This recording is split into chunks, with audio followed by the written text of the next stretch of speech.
भाजपा संगठन महापर्व का हुआ आगाज। सीएम धामी ने प्रथम सदस्य के रूप में ग्रहण की सदस्यता। 16 अक्टूबर से 31 अक्टूबर तक सक्रियता।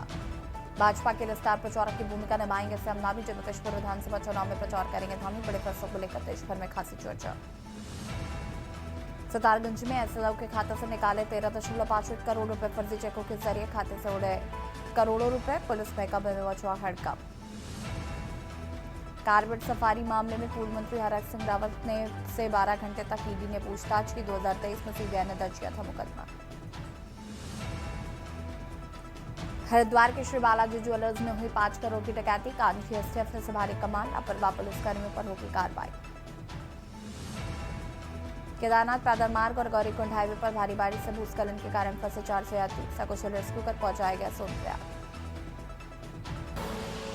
आप देख रहे हैं के न्यूज, खबरों का सारथी। नमस्कार, खबर उत्तराखंड में आप सभी का स्वागत है। मैं हूं आपके साथ यशस्वी शुक्ला। देहरादून से खबर आपको बता देते हैं, जहां पर भाजपा संगठन महापर्व का आगाज। सदस्यता अभियान में सीएम धामी ने ली सदस्यता। प्रथम सदस्य के रूप में सीएम ने ग्रहण की सदस्यता। 31 अक्टूबर तक 2 चरण में होगा सदस्यता अभियान। सदस्यता अभियान में मुख्यमंत्री पुष्कर सिंह धामी ने ली सदस्यता।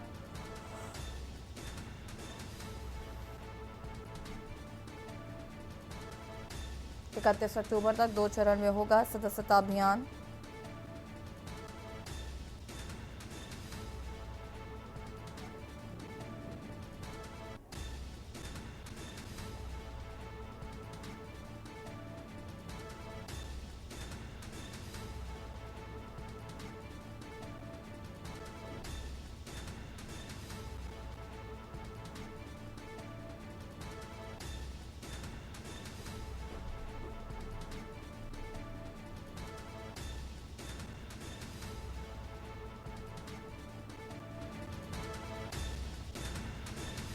प्रथम सदस्य के रूप में सीएम ने ग्रहण की सदस्यता।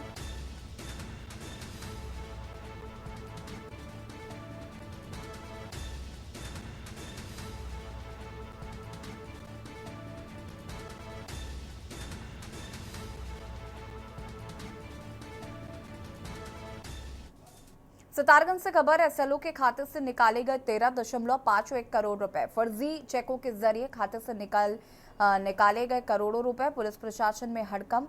पुलिस ने सीसीटीवी फुटेज खंगाली। बैंक पर कई सवाल उठे। SLO, SP crime, SP city तमाम अधिकारी पहुंचे। अधिकारियों ने मामले की जांच शुरू की है।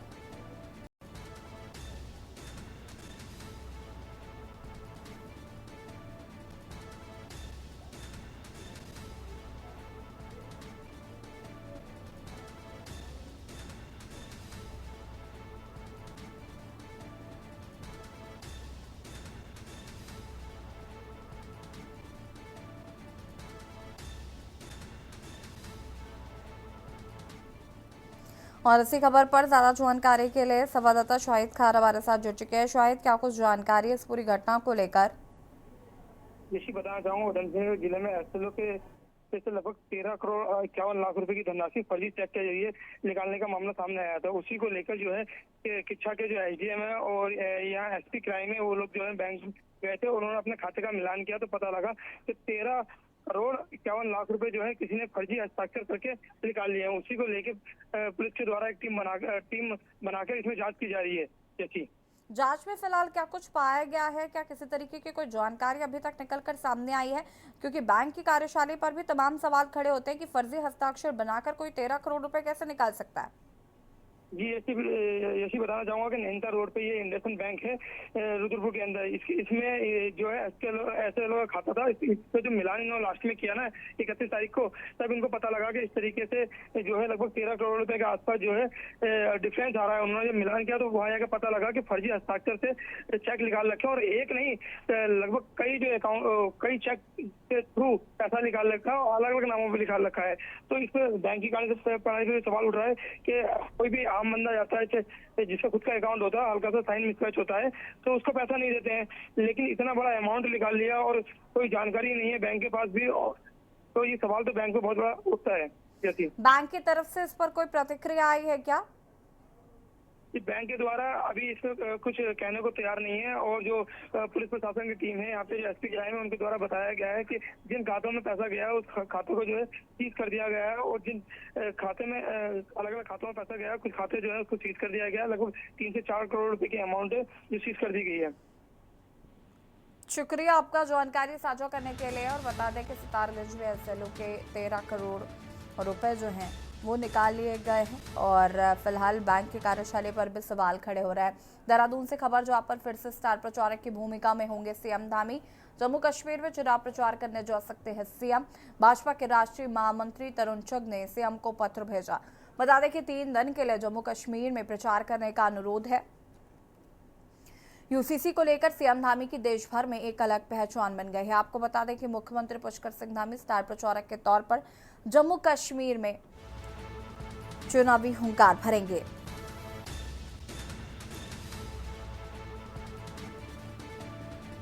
भाजपा के राष्ट्रीय महामंत्री तरुण चुग ने सीएम को पत्र लिखा है। 3 दिन के लिए जम्मू कश्मीर में प्रचार करने का किया गया है अनुरोध।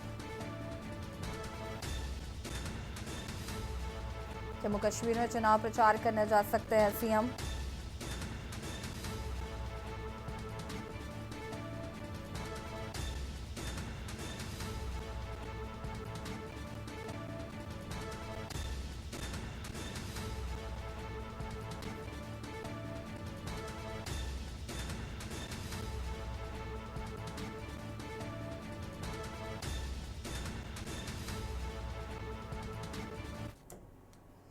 नैनीताल के नंदा देवी महोत्सव को राज्य मेले की पहचान मिली। राज्य में ए ग्रेड मेले में शामिल होने के बाद इस बार इसके आयोजन को और भव्य बनाने की तैयारी है।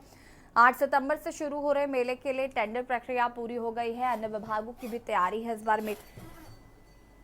बार मेले के भव्यता बनाने के लिए डीएम ने सभी विभागों को निर्देश जारी कर दिए हैं। वहीं सुरक्षा को लेकर भी डीएम ने पुलिस को सीसीटीवी लगाने के निर्देश दिए हैं। आपको बता दें कि नैनीताल में 129 सालों में नंदा देवी महोत्सव का आयोजन किया जा रहा है और इस दौरान देश भर के पर्यटक पहुंचते हैं। सरकार द्वारा एक ग्रेड राज्य मेले के तौर पर पहचान देने के बाद अब आयोजकों में भी उत्साह है।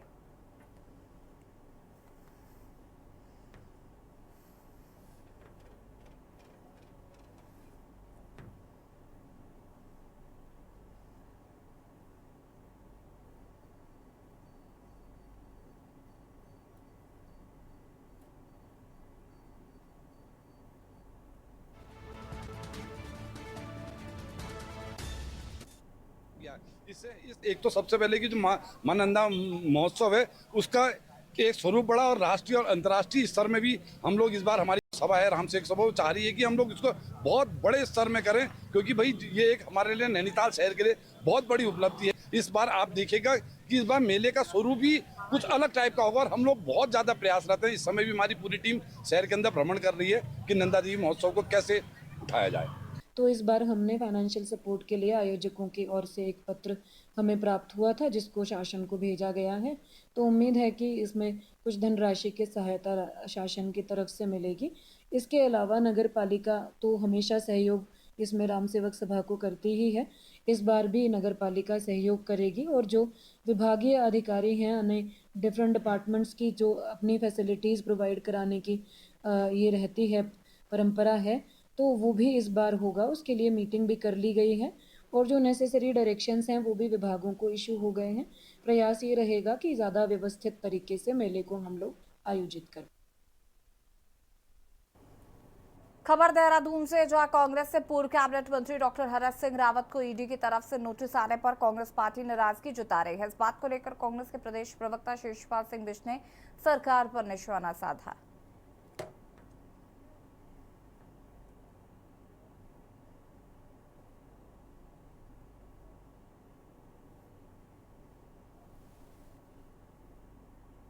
देखिए, हरक सिंह नोटिस पहली बार नहीं मिला है, वो कई बार जो है ईडी का सामना कर चुके हैं। जो भी जवाब उनसे मांगा जा रहा है वो उन सवालों के जवाब भी दे रहे हैं, ईडी के सामने उपस्थित भी हो रहे हैं। लेकिन जब भारतीय जनता पार्टी में वो कैबिनेट मंत्री के पद पर सुशोभित थे, उसी समय के ये मामले हैं। उस समय तो ईडी को उनके भ्रष्टाचार की याद नहीं आई, लेकिन जैसे ही उन्होंने भारतीय जनता पार्टी से त्याग पत्र दिया और कांग्रेस का दामन थामा, तो ईडी को और सीबीआई में उनको भ्रष्टाचारी नजर आने लगा। रात दिन जो है वो कानून का सामना कर रहे हैं, जो भी सवाल उनसे पूछे जा रहे हैं उनका प्रॉपर जवाब दे रहे हैं। और निश्चित तौर पर हरक सिंह रावत जी एक लोकप्रिय नेता है और वो कानून का सम्मान भी करना जानते हैं, और जांच एजेंसी जो भी उनसे सवाल पूछेगी उसका वो जवाब देंगे। चाहे इन्फोर्समेंट डिपार्टमेंट ईडी हो, चाहे सीबीआई हो, ये कोई भाजपा के डिपार्टमेंट तो है नहीं। हाँ, सरकार भाजपा के सरकार के डिपार्टमेंट है, अपना स्वतंत्र काम करते हैं, ऑटोनोमस बॉडीज अपना काम करते हैं, इस पर किसी सरकार का कोई दखल नहीं चलता है। अगर वो ये कहते हैं कि ये जो संस्थाएं हैं ये सरकार के अधीन चलती हैं, फिर हर बात में सीबीआई की मांग क्यों करते हैं? तो उनसे पूछिए, फिर क्यों कहते हैं ईडी में जांच होनी चाहिए?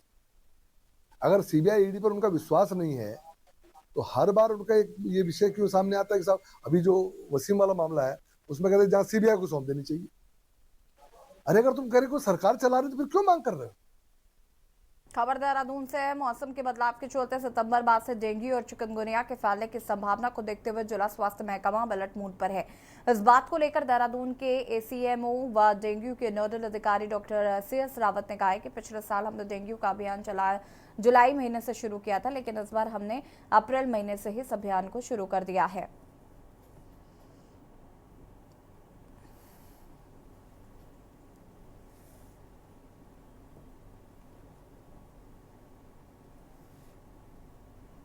बिल्कुल, ये लास्ट ईयर जैसे कि इस साल हमने जो है लास्ट ईयर थोड़ा हमारा कार्यक्रम जुलाई से शुरू हुआ था, इस बार ही हमने अप्रैल से शुरू किया था। जैसे मैंने पहले भी आपको बताया था कि हमने जो है अप्रैल से ही पिछले साल का डेटा लेके जहाँ जहाँ पे हम लोगों के पास में 5 से ज़्यादा केसेस मिले थे उनको हमने हॉट स्पॉट माना है, और वहाँ पे जो है हमने अपने सर्विलांस टीम को लगा दिया था। जुलाई से हमने जो है पूरा विधिवत ये लार्विसाइडल और इसको लार्वा को नष्ट करने का कार्यक्रम चालू किया है।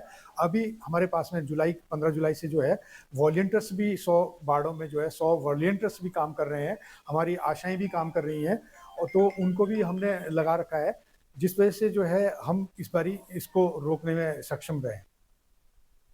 मुख्यमंत्री पुष्कर सिंह धामी से मुख्यमंत्री कैंप कार्यालय देहरादून स्थित मुख्य सेवक सदन में कस्तूरबा गांधी बालिका विद्यालय टनकपुर की छात्राओं ने मुलाकात की है।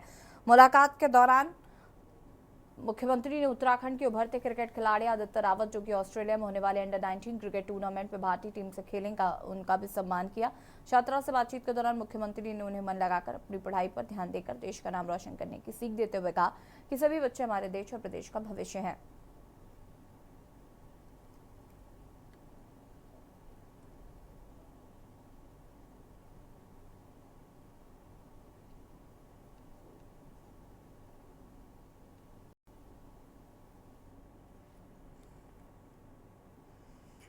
नैनीताल के भीमताल से 9 किलोमीटर दूर सातताल में पुलिस प्रशासन झील विकास प्राधिकरण की टीम अतिक्रमण को तोड़ने पहुंची, जहां स्थानीय दुकानदारों ने अतिक्रमण हटाने के लिए नोटिस नहीं देने की बात को लेकर विरोध शुरू किया है।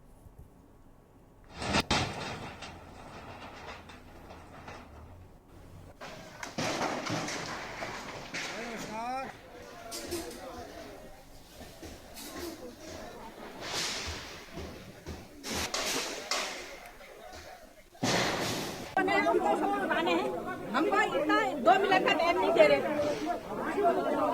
ये गरीब आदमी चाहने का है कि आप वहाँ जाए प्यार से दुकान बना रही है, इसमें हम जीसीपी लगाने देंगे, जितना प्यार से हमने बना के उतना प्यार से निकालेंगे। जगह दे हम उठाते हैं, हमको जगह मिलनी चाहिए। आ रहे थे, हालांकि हम भी लोग भी चाहते हैं पर्यटन हो ही सातताल का, अच्छा लगता है। हम लोगों ने सातताल बसाई यहाँ पे, एक दो करके आदमी आए यहाँ पे, किसने जलजीरा बेचा, किसने पानी बेचा, किसने खुमानी आड़ू बेचा, है कि नहीं। इसलिए जोते क्या हालात हो। हम मानते कि प्रशासन ने ठीक है हमको नई दुकानें बना के दी हैं, लेकिन हमको बताना चाहिए था कि भाई तुम अभी दुकान में शिफ्ट हो जाओ तो आप दुकान तोड़ना है, लेकिन इनको हमको इनने ऐसा कोई नोटिस नहीं दिया। आज की कार्रवाई 11 बजे से शुरू होनी थी, और ये कार्रवाई बेसिकली उन दुकानदारों के दुकान हटाने के लिए थी जो यहाँ पर अतिक्रमण करके बैठे हुए थे। उनके लिए जिला स्तरीय विकास प्राधिकरण ने दुकान बनाई है, बट वो शिफ्ट नहीं हो रहे थे। खबर अक्सर से जहां उत्तराखंड में माध्यमिक शिक्षा में प्रधानाचार्य पदों पर सीधी भर्ती किए जाने के लिए सरकार के निर्णय अब माध्यमिक शिक्षक संघ विरोध जता रहा है और इसे लेकर शिक्षक संघ ने बड़े आंदोलन की रणनीति बनानी शुरू कर दी है। साथ ही शिक्षक दिवस का भी बहिष्कार करने का ऐलान किया गया। शिक्षक संघ का कहना है कि यदि सरकार माध्यमिक शिक्षा में प्रधानाचार्य पदों पर सीधी भर्ती पर रोक नहीं लगाएगी तो वो एक बड़े आंदोलन को खड़ा करेंगे। चुप डाउन इसलिए प्रधानाचार्य भर्ती के विरोध में हम लोग इकट्ठा हुए हैं और हम चाहते हैं कि क्या कहते हैं सभी लोगों को समान अवसर मिले। ये ओपन वैकेंसी निकलनी चाहिए, उसमें ये नहीं खाली लेक्चरर को मौका मिले। तो इसीलिए हम इसका विरोध कर रहे हैं, या तो पदोन्नति से भरे जाए पद या ओपन वैकेंसी निकले।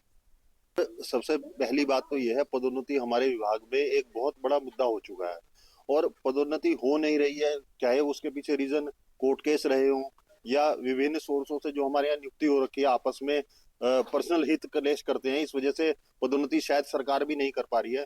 लेकिन उसके ऊपर कुठाराघात ये है कि सीधी भर्ती से वो पद जो कहीं हमें आशान्वित लगते हैं कि साल 2 साल 3 साल 4 साल बाद हमारे वरिष्ठ साथी या हम लोग भी पहुंच सकते हैं, वो पूरी की पूरी भर्ती का रास्ता वो उतने सालों तक पीछे चला जाएगा जितने में शायद हमारे बहुत सारे टीचर रिटायर हो जाएंगे। तो ये वास्तव में जो कदम है सरकार का वो उचित नहीं है।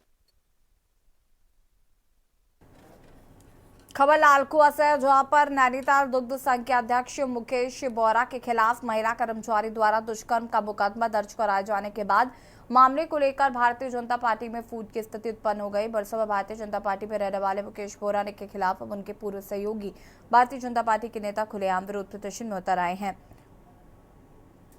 नैनीताल दुग्ध संघ से जुड़े सैकड़ों महिला एवं पुरुष दुग्ध उत्पादकों द्वारा मुकेश बोरा के समर्थन में जुलूस प्रदर्शन करने के बाद देर शाम मुकेश बोरा के खिलाफ भारतीय जनता पार्टी के वरिष्ठ नेताओं के नेतृत्व में जबरदस्त जुलूस निकाला गया। महिलाओं के सम्मान में हमारे समाज में वो हमसे सबसे बड़े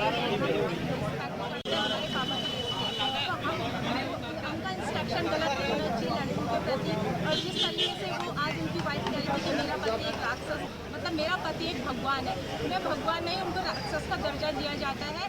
क्योंकि देखिए जैसे हम अपनी बहनों के लिए शेर बनते हैं तो दूसरों की बहनों के लिए भी शेर बना करें। दूसरों की बहनों के लिए इंस्ट्रक्शन हमारा गलत नहीं होना चाहिए, हमारा नजरिया दूसरा नहीं होना चाहिए दूसरों के प्रति। जैसे हम अपनी बहन की रक्षा करते हैं हर तरह हमें भी दूसरों के प्रति रक्षा करनी चाहिए दूसरों की बहन के लिए। और मैं जो घटना हुई है, जो पीड़िता है उनके साथ जो घटना हुई है उसके लिए हम इंसाफ चाहते हैं। उस पीड़िता को इंसाफ दीजिए और सख्त से सख्त कार्रवाई कीजिए मुकेश बोरा जी की। पूर्व कैबिनेट मंत्री डॉक्टर हरक सिंह रावत की मुश्किलें कम होने का नाम नहीं ले रही हैं। बीते दिन हरक सिंह रावत ने ईडी के करीब 12.5 घंटे पर चली पूछताछ। बता दें कि पाखरो टाइगर सफारी घोटाले मामले में पूर्व वन मंत्री को नोटिस दिया गया था और वो प्रवर्तन निदेशालय के सामने पेश हुए। सुबह करीब 10:30 बजे वो देहरादून में ईडी कार्यालय पहुंचे और रात करीब 10:30 बजे ईडी कार्यालय से बाहर निकले। वहीं पूछताछ के बाद हरक सिंह रावत ने वीडियो जारी कर कहा कि जो भी आरोप उनके ऊपर लगे हैं उन्होंने ईडी के सामने दस्तावेजों के साथ जवाब दिए हैं। ईडी ने लोकसभा चुनाव से पहले मुझे, जब ईडी ने 7 फरवरी को हमारे घर पे छापा डाला था तो मुझे 29 तारीख को बुलाया था। मैंने 2 महीने का समय लिया था, तो ईडी ने 4 मार्च को फिर बुलाया था। उसके बाद फिर 1 अप्रैल को बुलाया था, लेकिन फिर उन्होंने अपरिहार्य कारणों से रिजेक्ट कर दिया था कि भाई हम अभी नहीं बुला सकते आपको। और जैसी लोकसभा चुनाव की घोषणा हो गई, पार्लियामेंट के कांग्रेस के कैंडिडेट डिक्लेयर हो गए, तो तब से ईडी हमें नहीं बुला रही थी।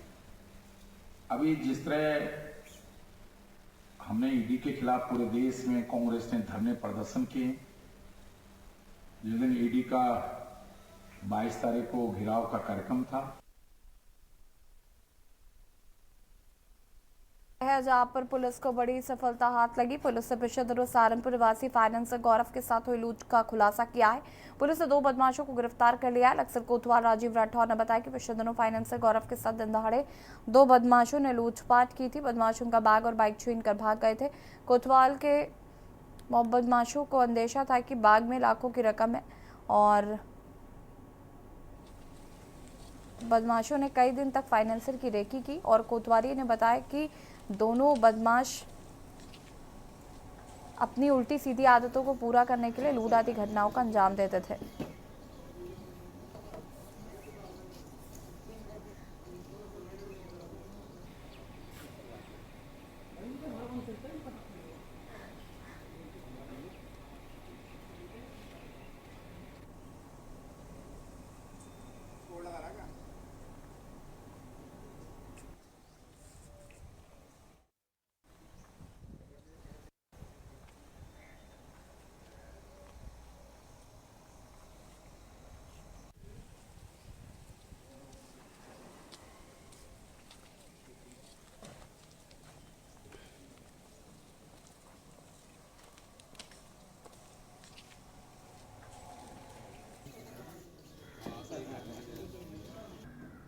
अगस्त को गौरव कुमार पुत्र धीरज कुमार निवासी सहारनपुर के द्वारा अपनी मोटरसाइकिल चोरी होने के संबंध में EFIR दर्ज कराई गई थी।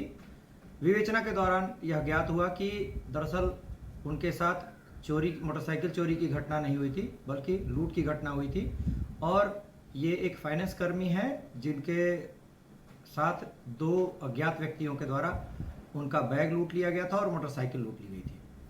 विवेचनात्मक कार्रवाई में डिजिटल और मैनुअली तरीके से आगे बढ़ते हुए 2 अभियुक्तों शहबाज पुत्र नवाब निवासी खड़ंजा कुतुबपुर और साहिल पुत्र नसीम निवासी खड़ंजा कुतुबपुर को गिरफ्तार किया गया और उनकी निशानदेही पर घटना में लूटी हुई मोटरसाइकिल और फाइनेंस कर्मी का बैग बरामद किया गया। उल्लेखनीय बात यह है कि उस दिन छुट्टी का दिन होने के कारण फाइनेंस कर्मी के पास कोई कैश रकम नहीं थी, लेकिन इन अभियुक्तों के द्वारा उक्त फाइनेंस कर्मी की कई दिनों से लगातार रेकी की गई थी और उसके उपरांत अपनी अय्याशी की और ज़रूरत की आवश्यकताओं को अंजाम देने के लिए उक्त लूट की घटना को अंजाम दिया गया था। दोनों अभियुक्तों का चालान माननीय न्यायालय किया गया है।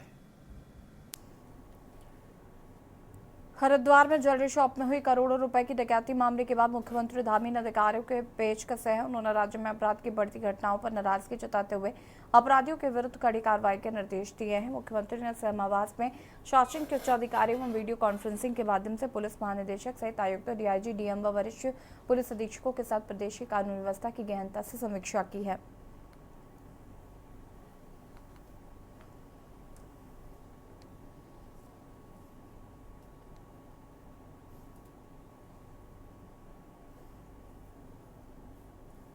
और खबर उत्तराखंड में फिलहाल इतना ही। देखते रहिए के न्यूज़ इंडिया। नमस्कार। आप देख रहे हैं के न्यूज़, खबरों का सारथी।